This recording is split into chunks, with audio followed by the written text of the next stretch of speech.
So let's talk about music in Atlanta because I know it's a part of the culture. You know, have a lot of Hall of Fame, you know, legendary artists that come out of this city. How does the music ties in with the art of the city? Shoot, man. I remember just looking at my first album cover. I remember seeing ATL.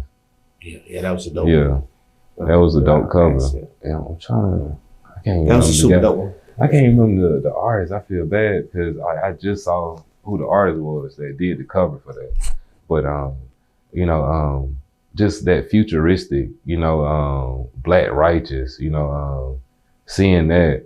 And then I remember at one point in time we had a market. You know, we had people, vendors out, you know, on Alabama Street about 5 points, you know, and they were selling different art pieces, you know, whether it was on the chain. I remember the Bob Marley chain. Yeah, they used to. I know exactly what you're So talking about. so you know, growing up, I used to listen to that, you know, Bob Marley or Outkast or even Tupac, you know, because Tupac was really big, you know, especially for me, like during the '90s. So I think that's what, you know, that whole West Coast movement, you know, that's pretty much what influenced, you know, some of the stuff that was going on over here in Atlanta, even, you know, all the stuff that was going on in Texas, you know. So I think like Ghetto Boys or, you know, UGK, you know, a lot of influence, you know, came from there, you know, they came to Atlanta. So my first thing I would listen to really was Outkast, you know.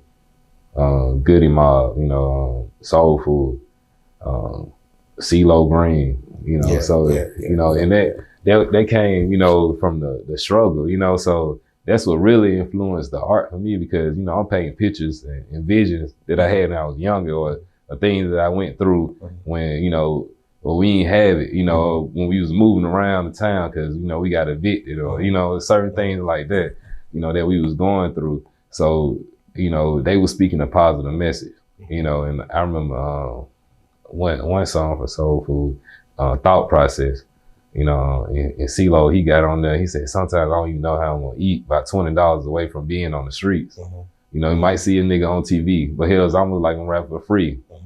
So he was going in on that, he spoke, and he was just saying, you know, why we out here, you know, stealing from each other, you know, why we doing this to you know, our brother? We supposed to stick together, you know. So it was just positive messages for me that influenced me to be like, okay, let me do something positive because, you know, I grew up, you know, around the neighborhood seeing the dope boys and, you know, wanting to be like the dope boys and you know, even with the fashion, you know, cause you know they came out with the trap suits and the J's and, you know, the Timbs and all that. So, you know, just seeing all that, you like, dang, you know what I'm saying? I kind of want that lifestyle, but I don't really want to do that just to get that lifestyle. So, but, you know, we talked about it, you know, and then it evolved, you know, the music evolved, you know, and then you had, you know, T.I. that came out with trap music, you know, then you got, you know, Young Dro, you know, so, you know, and I feel like that influenced me the most way because it's like coming from the bottom, then you seeing people, you know, coming up, you know, off of their art, you know, so that's what inspired and influenced me. No, that's dope. You actually just you drew a picture of Dro. You know, Yeah, man, that's super dope, man. How did that come about?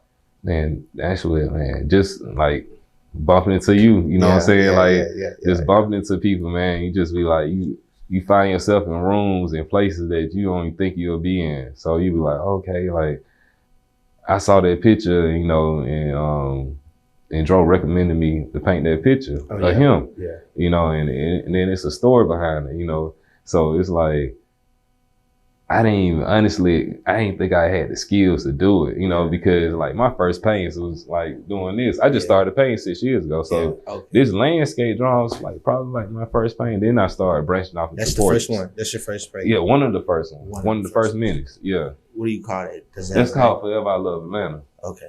So, and I think, you know what I'm saying, at that point in time, I was a little bit younger, you know, I was in my 20s. So I think I was more so in love, you know what I'm saying, with that painting, in love with, you know, Atlanta.